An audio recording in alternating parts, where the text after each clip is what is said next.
Me parece una buena iniciativa la que ustedes han tomado en esta escuela de invierno. En realidad, yo estoy en pleno verano. No estoy en Sevilla, sino cerca del mar. Así que sé que el invierno está siendo muy crudo allá en Uruguay. No les quiero dar envidia, pero bueno, compartirles un poquito de este solito que tenemos aquí. Eh, Gracias por la invitación y por permitirme entrar en esta ventana que ustedes van a tener de trabajo colaborativo en su universidad. Me parece que estos espacios en los cuales se combina, digamos que la presentación de ciertas ideas con el compartir las experiencias de lo que ya se está haciendo, ayuda a que las personas vayan viendo que los cambios pues van teniendo sentido sin que nadie tenga que atemorizarse. Bueno, pues el sentido de mi presentación va a intentar sobrevolar cómo, desde la perspectiva de un docente universitario, como el que les habla, percibe los tiempos en los cuales estamos. Pero sabiendo que no venimos el mundo no empezó en noviembre del 2022, sino que llevamos mucho tiempo siendo docentes y enfrentándonos a esta situación que a menudo nos ocurre en la docencia. Creo que los últimos 10 años, la última década, en la docencia universitaria ha supuesto un cambio importante, una situación pues, de estar como este profesor que está en el filo de la navaja o al punto de buscar un cierto equilibrio. Nadie, seguramente de los que, como en mi caso, como en el caso de muchos de los que están aquí, tenemos experiencia en la universidad, eh, hubiéramos pensado que estos últimos años, cuando hablo de la década, pues seguramente me queda un poquito largo, pero que estos últimos años hayan sido unos años tan fuertes y tan, digamos que, introduciendo unos cambios tan radicales de un modelo de enseñanza del que veníamos, en el cual había una cierta relación de familiaridad, de estabilidad, yo no diría de rutina, porque la enseñanza nunca es rutina, pero sí de que los elementos estaban más o menos consolidados, se sabía que era ser docente, los estudiantes sabían que era ser docente, se sabía que era ir a la universidad, bien desde una perspectiva pues pre-tecnológica o añadiendo ya algunos ordenadores o laptops o computadoras, como ustedes dicen, en las aulas que poco a poco iba modernizando. Sin embargo, pasó algo y que fue la pandemia, que nos puso todo, permítanme esta expresión, todo patas arriba. Es decir, nos llevó a darnos cuenta que esa idea de la enseñanza que teníamos, pues seguramente estaba con ciertas limitaciones, sobre todo en el caso de la formación del uso de las tecnologías para la docencia y para la enseñanza y el aprendizaje. Nos dimos cuenta que, pues, como dice el cuento de que el rey estaba desnudo, nos parecía que éramos buenos docentes y, sin embargo, nos dimos cuenta que esa buena docencia estaba coja si no incorporábamos elementos de tecnología y así tuvimos, y muchos profesores incluso aceleraron la jubilación por no ser capaces de asumir el cambio que representaba el impartir una clase sin tener presente a sus alumnos. Poco a poco fuimos aprendiendo y me parece que la pandemia nos ayudó a incrementar ese esfuerzo que el profesorado universitario en concreto, y destaco el término universitario porque es el nivel en el que estamos, pero además también por tener una característica especial, que el profesorado universitario hace de estar continuamente aprendiendo. En nuestro ADN está siempre el aprender, el ir más allá, el leer, el buscar, el compartir, el difundir. Eso está en nuestro ADN y previo a la pandemia seguramente nuestro énfasis estaba más en el aspecto vinculado a la disciplina que enseñamos y la pandemia nos hizo darnos cuenta que la pedagogía o la didáctica de nuestra materia también había que atenderla y tendríamos que aprender sobre nuestra disciplina mediada por tecnologías digitales. Terminada la pandemia, nos quitamos la mascarilla y pudimos pensar que habíamos superado la prueba. Hemos dado un salto cualitativo, en eso las universidades hicieron un enorme esfuerzo por ayudar y por dar formación a su profesorado para que, evidentemente, nuestros destinatarios, los estudiantes, no se vieran perdidos, no se vieran pues con deficiencias en su formación profesional. Bien, creo que después de la pandemia el salto cualitativo en la preocupación por la docencia en todas las áreas del conocimiento mejoró y eso se ha visto claramente en el número de proyectos de innovación docente que han surgido, el número de experiencias, el número de investigaciones sobre la docencia en ingeniería, en salud, en arquitectura, en derecho, en cualquiera de las áreas. Estoy seguro que el CAES y las personas que lo lideran podrán afirmar y confirmar esta impresión que tengo, pero que también avalada en la evidencia de la investigación. Y llegó noviembre de 2022 y aparece esta herramienta que de nuevo nos pone la percepción de que todo está por hacer, tenemos que inventarlo todo y tenemos que pues, ponernos las pilas de nuevo porque lo que aprendimos en la pandemia parece que ya no vale y necesitamos un nuevo enfoque. Y así de nuevo, siempre que aparece una nueva tecnología en educación, seguramente también en otros campos, pero en educación, aparecen, digamos, esas dos perspectivas. Algunos de manera caricaturesca las llaman tecnofilia y tecnofobia. Es decir, aquellas personas que directamente se lanzan y se convierten en apasionados de la nueva tecnología, sea este uso ChatGPT como símil de lo que ha sido todos los desarrollos de inteligencia artificial y rápidamente se convierten en profetas de esa nueva tecnología. Y por otra parte, están aquellas otras profesoras y profesores que, bien por cierta experiencia personal de difícil sintonía con las tecnologías, o bien por una cierta distancia en conocer o entender que todo necesita su tiempo y su maduración, pues asumen una cierta actitud de vamos a esperar a ver qué tal va. Esas dos actitudes están conviviendo en nuestra universidad. En el día de hoy se van a presentar tres experiencias de tres equipos de facultades distintas que nos muestran cómo hay una cierta pasión por incorporar estas herramientas en nuestras enseñanzas. Y estoy seguro que entre los que están participando aquí, presentes en algún caso, y por supuesto habrá personas que no participan, que son descreídos de estas nuevas tecnologías. ¿Por qué? Porque seguramente ya han tenido experiencias y porque seguramente pues, ven el cambio como algo que no es tan drástico, sino que tiene que ser más evolutivo. Sinceramente, mi punto de vista es entender que no es bueno que traslademos a los docentes la idea de que nada de lo que hemos hecho antes vale porque la nueva tecnología ya nos cambia radicalmente el sistema, porque no es así. No es así, porque si lo hacemos así, seguramente generemos cierta sensación de atrincherarse en muchos docentes y el cambio en la docencia requiere una actitud de apertura.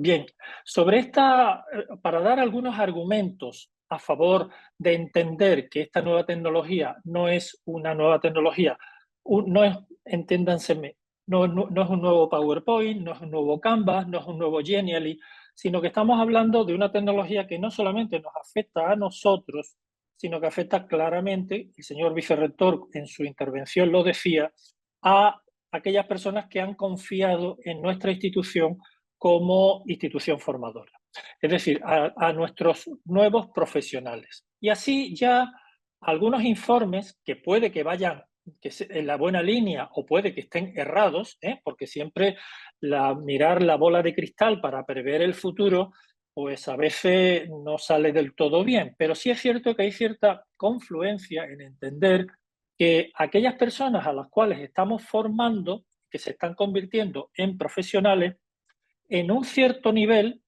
efectivamente, en la mayoría de las profesiones que estamos formando, porque estamos al nivel terciario, no estamos hablando de ocupaciones laborales de segundo nivel, de formación técnico-profesional, pero en un cierto nivel van a verse impactadas por los avances en las tecnologías derivadas de la inteligencia artificial.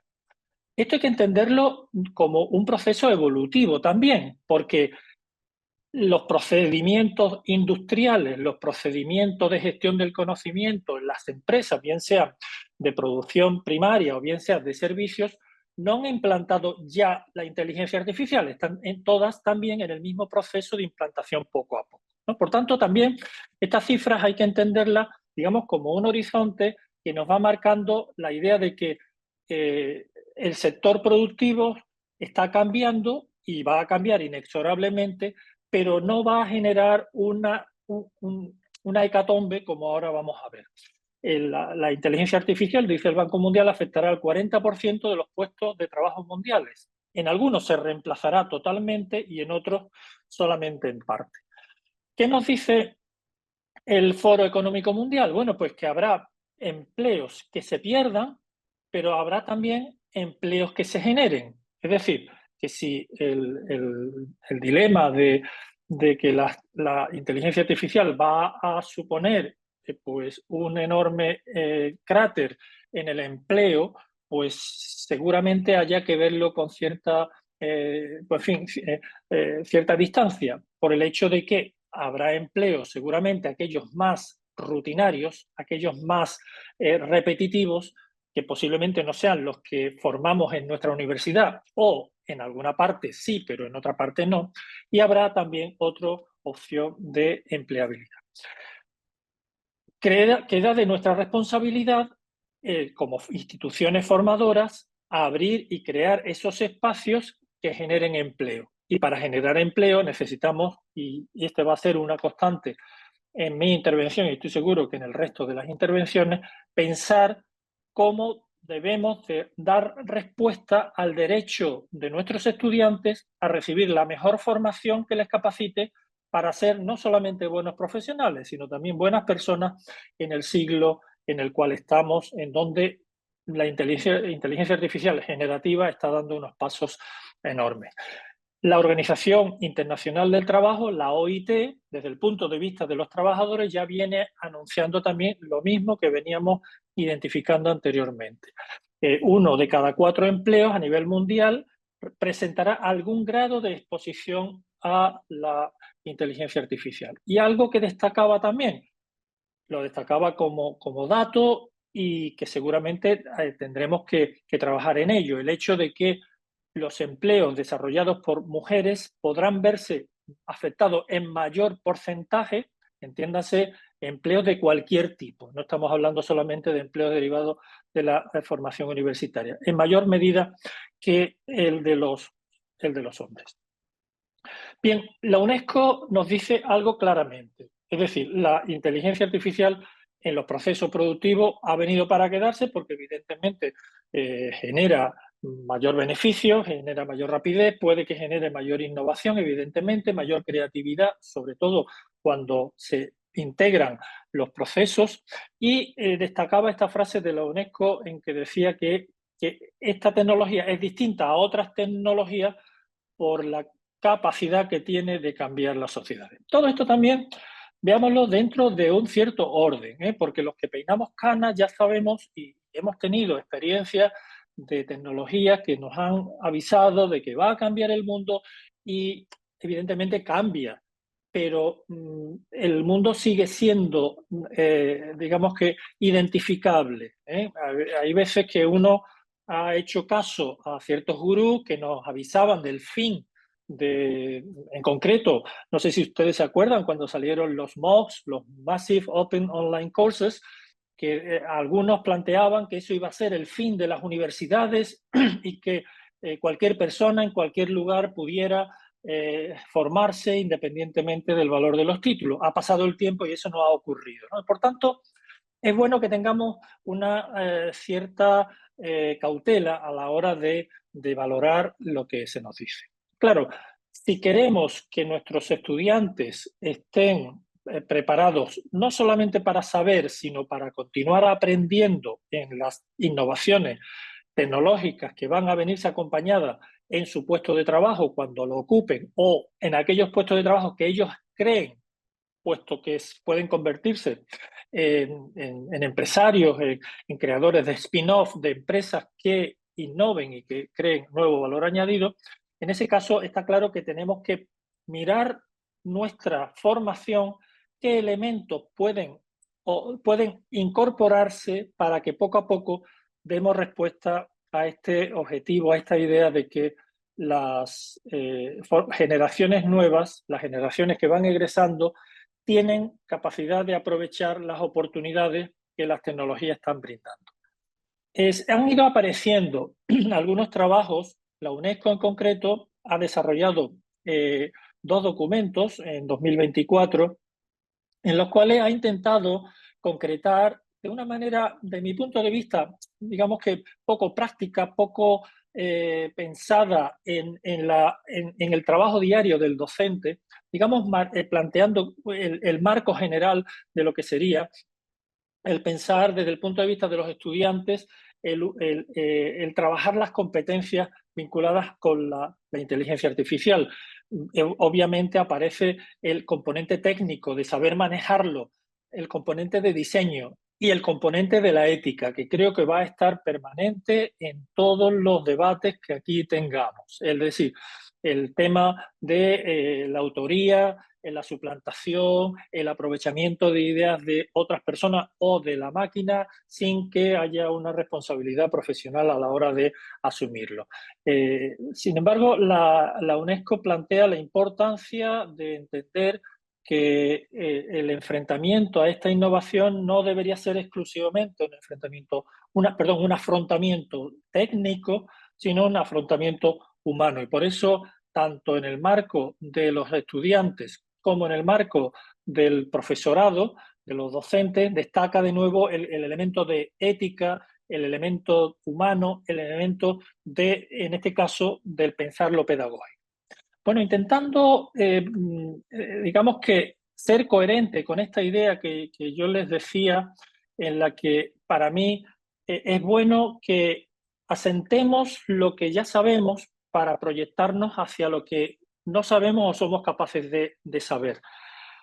Yo decía que no es bueno pensar o plantear a nuestro profesorado universitario que empezamos de cero, que nada de lo que tenemos y sabemos hacer vale, porque eso sería ir en contra de cualquier principio de respeto a cómo aprenden las personas adultas.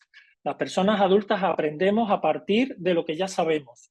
Y eso que sabemos, que puede ser adecuado o no, es nuestra base, es nuestro suelo.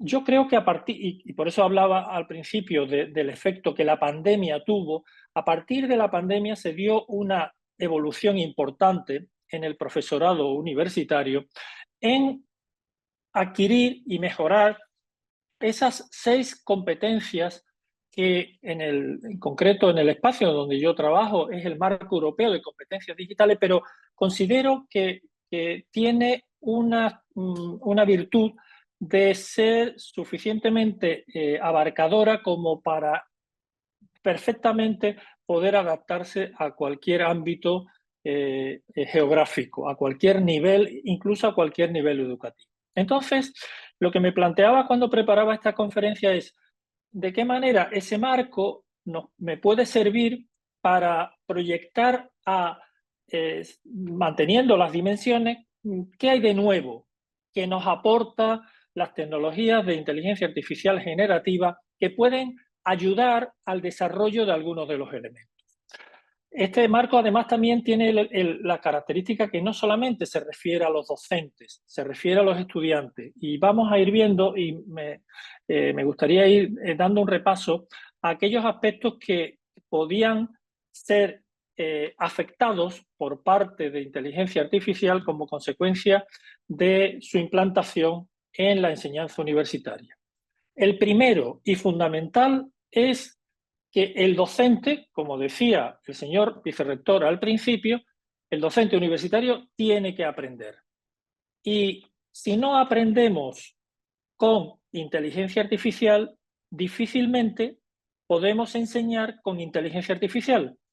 No solamente nuestra materia, sino enseñar a nuestros estudiantes a utilizar inteligencia artificial. ¿Qué quiero decir? Que para nuestra formación, y esa formación, como veremos ahora, tiene diferentes componentes, la inteligencia artificial es una ayuda enorme. De nuevo, las personas que han diseñado las 3 experiencias que ustedes van a ver a continuación son y serán un ejemplo de cómo han aprendido, seguramente de manera autónoma, porque no creo que ninguno haya hecho ningún curso en alguna universidad, sino que han desarrollado su aprendizaje de manera autónoma, autodirigida, pero en este caso se han enriquecido ese proceso de aprendizaje autónomo a través del uso de agentes o tutores que le han ayudado vinculados dentro de algunas de las herramientas de inteligencia artificial.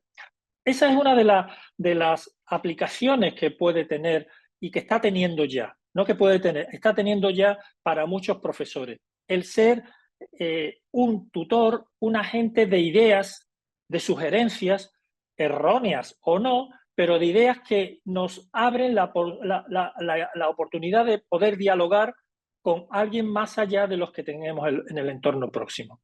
Pero hay un elemento importante que seguramente el CAES podrá tener en cuenta y la universidad también, desde luego la mía lo está teniendo. Hasta ahora la formación que se ofrece al profesorado es, segundo, quizás en el modelo, permítame esta expresión, de talla única.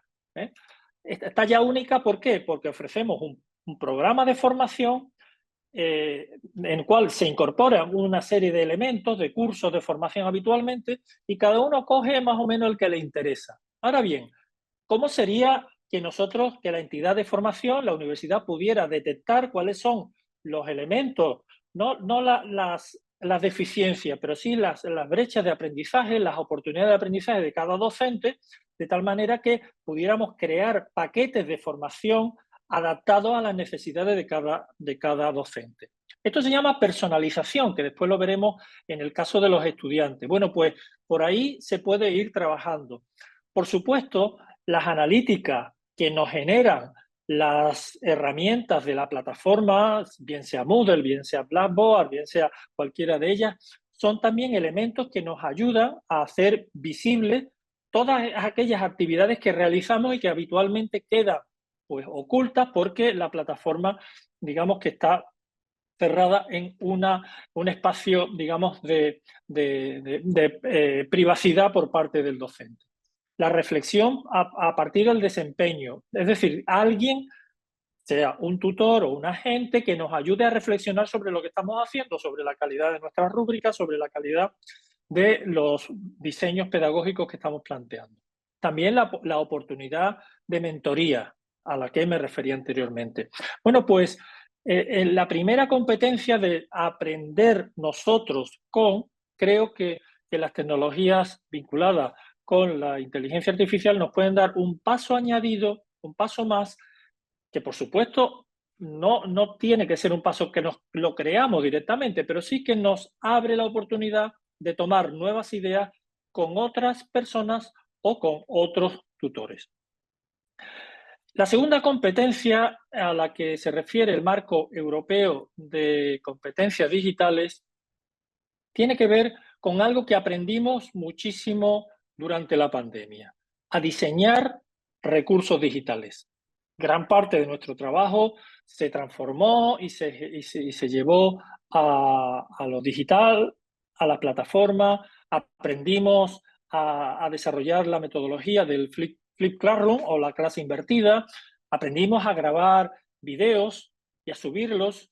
Aprendimos a hacer infografías y las subimos con Canva o con cualquier otro de los elementos. Aprendimos, por supuesto, a hacer presentaciones. En definitiva, aprendimos muchos de los elementos que se requieren para ser autónomo a la hora de diseñar contenidos. Ese fue, yo creo, uno de los grandes aprendizajes. Para algunos docentes les costó poco, para otros les costó mucho. Yo recuerdo todavía, porque participé en un grupo de apoyo que el rector de mi universidad formó, bueno, cómo ayudar a un profesor de Bellas Artes a desarrollar su enseñanza a través de la computadora, pues era un drama importante porque no sabía cómo trasladar el concepto de color, de forma. En definitiva, se veía completamente fuera de juego, no digamos también otros profesores, en concreto, siendo de otra área del tema, o sea, del área de derecho. También otro elemento que se quedó ahí, otra área que también fue importante a la hora de reaprender. Bueno, ¿qué tenemos con la inteligencia artificial? La inteligencia artificial nos permite, digamos que hacer lo mismo, pero más rápidamente. Es decir, podemos hacer videos con cierta calidad, en donde nosotros lo único que metemos es un texto que nos lo pasa a audio, que después nos crea el vídeo de unas maneras relativamente automáticas. Es decir, lo que no, si nos interesan los podcasts, hay software que nos permiten crear podcasts a partir simplemente de un texto. Es decir, nosotros tenemos un artículo de una investigación que hemos publicado y ese artículo simplemente nos genera la posibilidad de un podcast en donde hay preguntas y respuestas. Es decir, a través de la inteligencia artificial podemos hacer lo que ya veníamos haciendo, pero de una manera más rápida y más profesional. Todas estas imágenes, no todas, pero salvo la de los informes, todas estas imágenes que estoy utilizando han sido generadas con inteligencia artificial. Antes tenía que estar buscando imágenes, tenía que buscar, pues, añadiéndola, quitándole el fondo. En definitiva, me llevaba mucho tiempo. Sin embargo, ahora, pues, lo puedo hacer de manera más rápida. Y además puedo dialogar con el programa para decirle, búscame a una profesora joven en un contexto, pues, de un despacho que esté con un ordenador, o le puedo decir, ponme a un profesor mayor, senior, en el aula. En definitiva, puedo adaptar el sentido que tengo a el objetivo que yo busco. Pero además también me permite que yo pueda tener diferentes versiones del mismo o casi del mismo recurso, intentando generar esa meta que ya anteriormente, a lo que me refería anteriormente, de la personalización o de lo que se ha dado en llamar diseño universal de aprendizaje. Es decir, crear un diseño en el cual cualquier alumno, en función de sus necesidades, en función de sus capacidades, en función de sus intereses, pueda encontrar recursos adaptados, porque la inteligencia artificial ha realizado esa adaptación, por supuesto guiada por el docente, que es el que tiene que dar al final el visto bueno de que aquello que se ha hecho está bien hecho. Además, también no podemos olvidar de la accesibilidad. Olvidarnos, no me refiero a olvidarnos, me refiero a no tener que atender los criterios de accesibilidad, porque pueden estar integrados en aquellos recursos que hemos hecho. Y por supuesto también el elemento de autoría, que esté siempre claro de dónde ha venido y cómo se ha realizado. Esto será algo a lo cual después volveremos, pero evidentemente cuando trabajamos con inteligencia artificial, nosotros no somos los primeros, como también comentaba el señor rector. Los estudiantes ya, algunos son temerosos, pero otros son bastante arriesgados y se han tirado a la piscina, incluso sin que hubiera agua. Lo han utilizado directamente, pero sin tener la constancia de que tenemos que dejar registro de todo aquello que hagamos, que si hemos utilizado la inteligencia artificial para hacer un mapa conceptual, cuáles son los cambios que hemos hecho. En definitiva, el generar recursos, tanto nosotros para la enseñanza como en el caso de que lo utilicen nuestros estudiantes, tienen que quedar presentes. La tercera competencia tiene que ver con enseñar con tecnologías.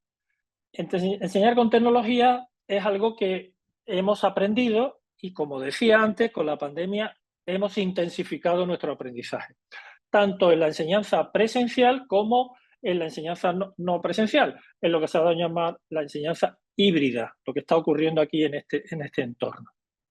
Bien, para ello, claramente, y una de las experiencias que ustedes van a ver a continuación, trata de mostrar al profesorado cómo ciertos desarrollos de inteligencia artificial pueden ayudar a la planificación de la enseñanza, bien sea a partir de la concreción de las competencias, bien sea en el diagnóstico de los estudiantes, es decir, qué podemos hacer a partir de haber recuperado, en el caso de los estudiantes, datos acerca de los resultados que han tenido, datos previos que pueden provenir del LMS, de la plataforma de pruebas, de test. Eso puede ayudarnos a generar grupos homogéneos, grupos heterogéneos, grupos diferentes.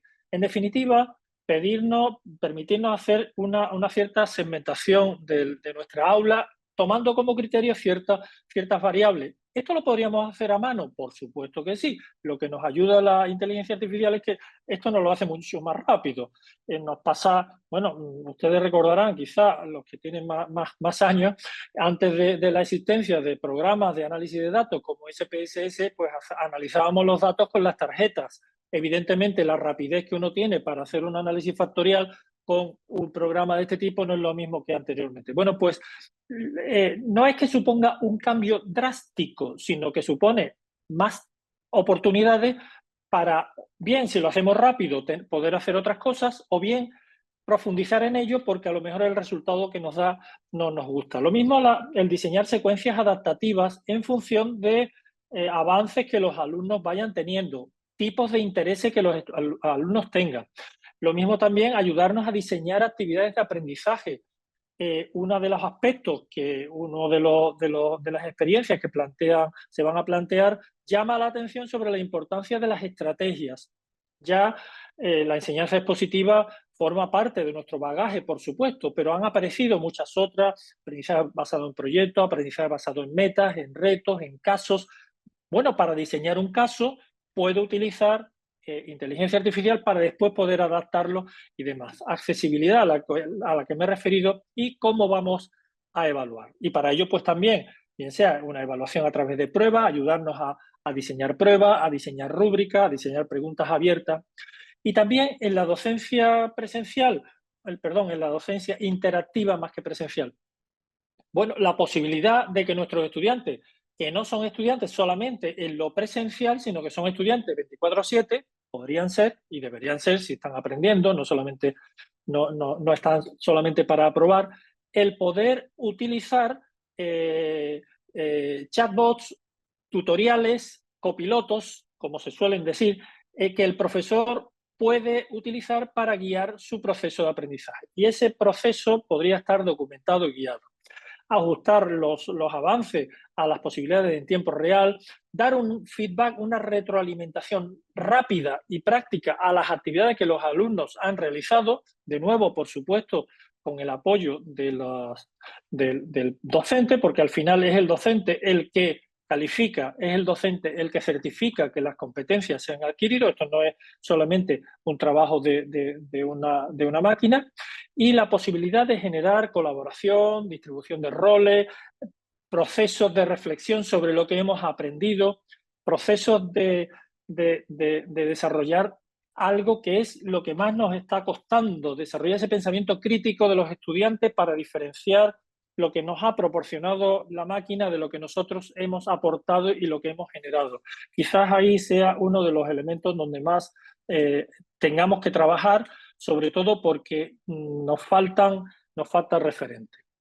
El tema de la evaluación es fundamental. Yo diría que la evaluación ha hecho que muchos profesores entremos o entren en la inteligencia artificial. Esto que pongo aquí en la pantalla, después se lo pongo, es un extracto de Turnitin que ya afortunadamente ha incorporado la posibilidad de detectar, con cierto margen de error, evidentemente, porcentaje hecho con inteligencia artificial. Bien. ¿Qué tenemos que hacer? Nos pasa a veces que en la evaluación, perdón un momentito, aquí está, sí. En la evaluación nos queremos pues saber si lo que los alumnos han hecho pues corresponde a lo que teníamos previsto. Bueno, para ello la inteligencia artificial nos ayuda en algunos elementos que ya anteriormente he comentado. Para empezar, nos ayuda a la hora de pensar el proceso de evaluación, bien sea esta evaluación formativa o sumativa.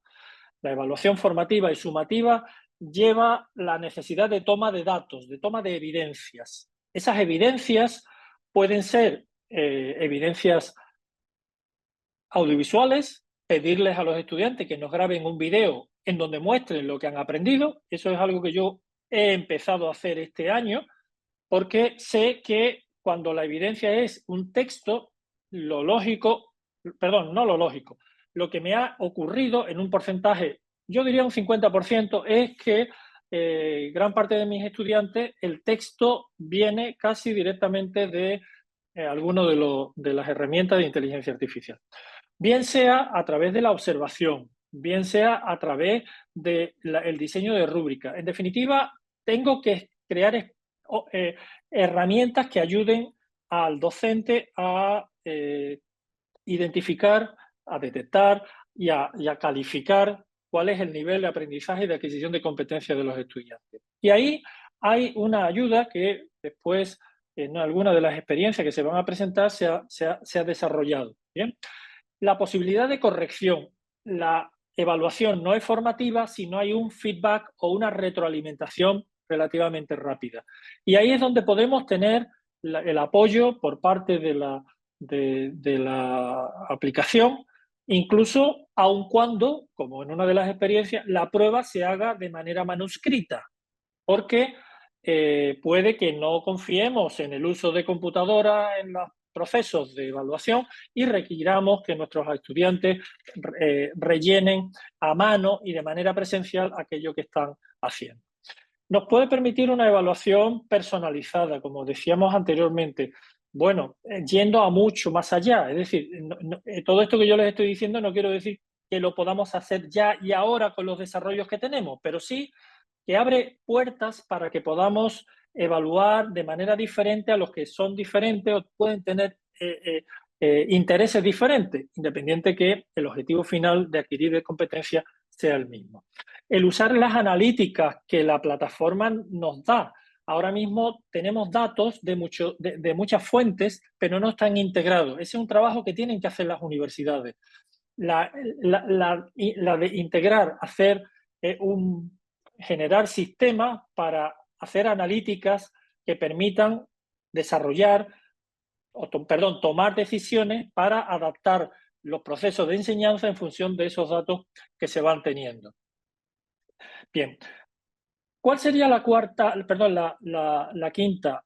Ya aquí empezamos a mirar a los estudiantes. Las competencias 5 y 6 hacen referencia a nuestros estudiantes. La 5 hace referencia a lo que podríamos llamar atención a la diversidad. Hemos hablado la primera del compromiso profesional, la segunda el diseño de recursos, la tercera enseñar con tecnología, la cuarta evaluar con tecnología y la quinta podríamos decir que sería enseñar de manera justa o si quieren, enseñar para todos. De nuevo volvemos a ese concepto que la pedagogía acuñó hace siglos, el concepto de personalización, la idea de que un aula no es un espacio en donde 40 o 50 o 30 personas se reúnen para hacer lo mismo, sino que podríamos llegar a una idea de generar oportunidades de aprendizaje diferentes en función del medio, en función de la forma de organizarnos, del tipo de metodología, diferente para unos alumnos y a otros. Y aquí es donde viene lo que hablábamos de nuevo sobre el diseño universal de aprendizaje, la idea de ir creando poco a poco elementos de andamiaje para que hagan que los alumnos vayan, digamos que, avanzando en su aprendizaje poco a poco de una manera organizada y en donde haya una base de datos que regula este proceso y además también que el propio estudiante pueda recibir información para desarrollar su propio proceso de autorregulación. Bueno, ya la última, porque no quiero irme mucho más de tiempo, tiene que ver con facilitar el aprendizaje de los estudiantes utilizando tecnologías. Y aquí quería pues, destacar lo primero que ha ocurrido. Nuestros estudiantes directamente, bueno, no todos nuestros estudiantes, porque hay estudiantes que están en la universidad para aprender y otros que están para aprobar. Y otros que podemos convencerles de que en lugar de aprobar, si aprenden, pues mucho mejor. El uso de la inteligencia artificial se ha popularizado, en mi universidad así ha sido, para, en muchos casos, eludir el trabajo que requiere, el desarrollo intelectual propio que supone el hacer un trabajo individual o colectivo. Y directamente han ido al uso de estas tecnologías. Por otra parte, también ha ocurrido lo contrario. Estudiantes de informática que le han pedido a sus profesores que ya no les enseñen a programar. Bueno, yo no sé si esto es correcto o no, ya los que sean de informática me darán o no la razón, porque ya eso, puesto que lo hace la tecnología, quieren que se les enseñe algo más que no solamente algo rutinario. Yo no lo sé. Seguramente haya que seguir aprendiendo las bases de la programación, pero ahí decía, es decir, los propios estudiantes exigiendo al profesorado que no se quede en lo que ya la tecnología le da, sino que vaya más allá. Por tanto, tenemos los dos digamos, orientaciones, sin que uno piense que siempre el estudiante va a hacer esto que estos dos estudiantes están haciendo con esta cara de pícaro que pueden tener. Claro, nos hemos convertido en inspectores ya no del plagio, porque ya si fuera el plagio todavía, sino del uso indiscriminado de frases elaboradas por una inteligencia artificial a la cual no le podemos decir quién es su autor. Vale. Entonces, no es bueno que nos convirtamos en este señor con la lupa porque no es así como nos deberíamos ver en nuestro trabajo. Ya tenemos, si el miedo es nos van a utilizar la herramienta de inteligencia artificial, ya empezamos a tener algunas herramientas que nos ayudan. Por supuesto, nuestro ojo determina claramente cuando hay un trabajo, una producción individual o en grupo que ha sido hecha con estas herramientas, porque entre otras cosas nuestros estudiantes pues no se dan cuenta de que cuando un título tiene pues todas las palabras, las primeras palabras, perdón, la primera letra de cada palabra en mayúscula, eso suena mal. Cuando hay una frase que acaba en síntesis o en conclusión, pues eso suena mal también. Cuando hay bullets y siempre son el mismo número de bullets, pues también suena mal. Es decir, que tenemos claves como para detectar que algo no se ha hecho correctamente. Sin embargo, nuestro trabajo debería ir desde la detección a la formación. Y creo que ahí es donde nos va a costar trabajo porque tenemos que aprender a ponernos en el lugar del estudiante como una persona que ya no solamente está adquiriendo unos ciertos hábitos, está aprendiendo una profesión, sino además también algo que ya hacíamos, pero de una manera quizás menos formal, es una profesión con ética, una profesión en la cual no vale todo porque tarde o temprano los productos que se hacen, que no son propios, sino que son hechos por otros medios, rápidamente quedan en evidencia. Informar a nuestros alumnos que los sistemas que tenemos de inteligencia artificial no son solo buscadores como Google, que generan contenido y que aprenden. Y por tanto, que nosotros, a través de los prompts y de la calidad de los prompts, podemos ir educando, pero a la vez teniendo mejores respuestas a partir de aquello que vamos buscando. Claro, esto es un esfuerzo metacognitivo importante. Nosotros, bueno, y también algunas de las experiencias que aquí se presentan, se les pide a nuestros estudiantes no solamente que nos den el resultado, sino que nos den todo el proceso y que nos den los prompts que han utilizado. Y perfectamente podíamos evaluar a los estudiantes en función de la calidad del prompt o del input que han incorporado. Por supuesto, también enseñarles que los resultados tienen sesgos. Por supuesto que cuando hay una cita tenemos que asegurarnos de que la cita existe.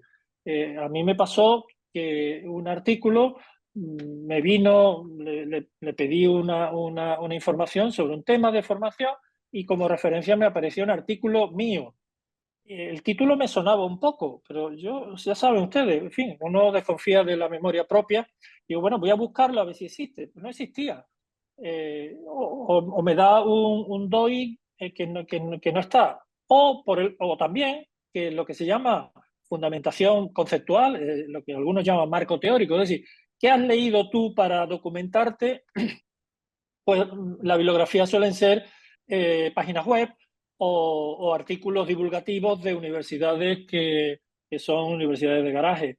En definitiva, nuestros estudiantes tienen que tener ese espacio para conocer y aprender a dialogar con la herramienta, a saber que lo que se les pide no es, y lo que nos devuelve va en función de aquello que le planteamos.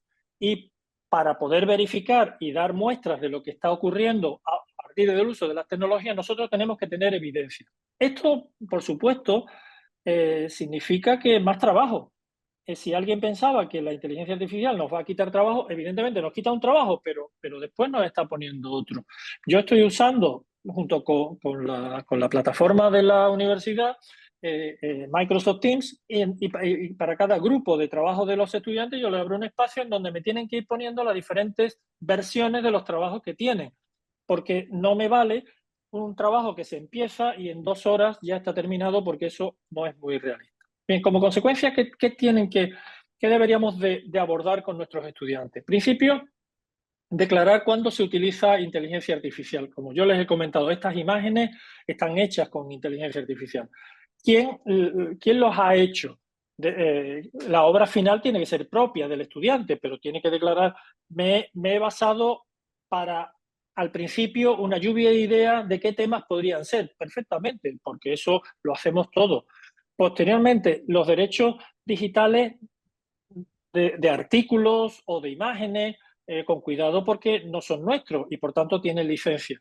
Y también la idea de los sesgos de género, los sesgos de raza o de etnia son importantes de tener en cuenta. Y la idea de responsabilidad, porque si el estudiante no se apropia de lo que ha hecho, difícilmente vamos a conseguir un profesional que no busque atajos, sino que sea respetuoso con lo que va haciendo. Bien, por ir concluyendo y por ir ciñéndome al tiempo que me han dado, algunas ideas que son las que he pretendido plantear. En primer lugar, lo que está pasando fuera nos afecta. Fuera de la universidad está habiendo cambios, están empezando a haber cambios. No pensemos que ahora ya todas las empresas están volcadas en inteligencia artificial. Evidentemente, algunas más y otras menos. Todas de alguna forma, pero no de manera drástica todo. Por tanto, tenemos que ir dialogando también con lo que se llaman los empleadores de nuestros estudiantes, para ir viendo de qué manera las competencias que son requeridas, tenemos de alguna manera forma de ir incorporándolas en nuestro programa formativo, bien sea en asignaturas, por supuesto, en la docencia, o también de manera transversal como elemento, pues, para todo el alumnado de toda una universidad, porque al final estamos hablando no solamente de técnicas transversales, sino también de valores transversales. En segundo lugar, esto que está pasando fuera nos tiene que ir afectando poco a poco lo que pasa dentro. Y esto significa profundizar en lo que ya la pandemia nos marcó el camino.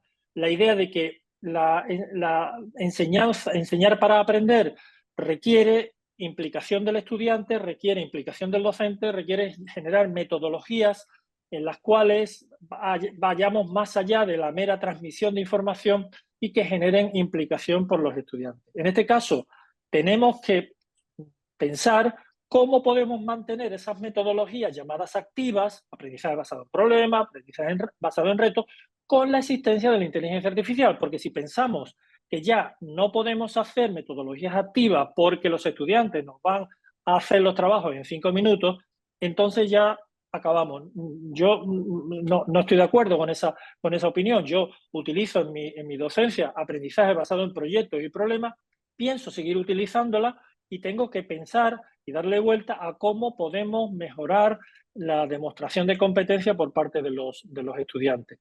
Una demostración de competencia que, como decía, no es solamente técnica, sino que tiene una base ética y crítica.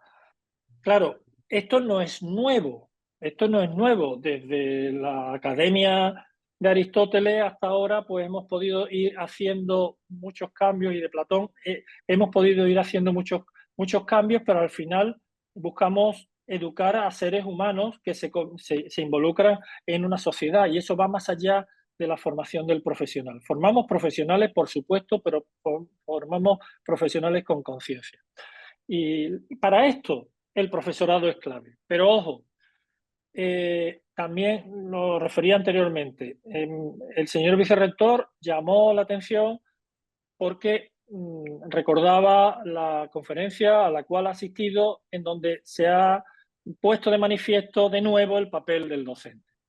Eso es así, pero tenemos que pensar que si el docente sigue siendo tan importante, estos espacios de formación, de acompañamiento, de apoyo, tienen que crecer en la misma línea. Creo que es lo que está haciendo ORT y es lo que deberíamos de hacer. Generar espacios mucho más abiertos, mucho más constantes, en los que podamos seguir aprendiendo todos a partir de la situación nueva que va teniendo y aprendiendo a partir de lo que otros ya han ido iniciando. Y esto como correlato, y ya finalizo, la idea de que si nosotros como docentes cambiamos, es porque pensamos que nuestros estudiantes tienen que desarrollar no nuevas competencias, porque esas competencias ya estaban. Pensamiento crítico, la capacidad de responsabilidad, de autonomía en el aprendizaje, todo esto ya estaba. Lo único que pasa es que ahora esto se está acentuando mucho más. Bueno, pues de nuevo estamos así, como estábamos al principio. Pero yo creo que con la mochila llena o a media llena, vamos a no exagerar, con la mochila llena de experiencias, de situaciones que hemos pasado y que nos han hecho pues darnos cuenta que si aprendemos, pues podemos solventar las dificultades a las que nos encontremos, algunos más rápidamente, otros más lentamente, pero al final pertenecemos a una institución que bueno, pues va haciendo bien su trabajo porque nuestros egresados encuentran empleo, tienen buenos rendimientos y en definitiva pues podemos seguir estando orgullosos del trabajo que desde nuestras universidades hacemos. Pues nada más, muchísimas gracias y quedo a su disposición.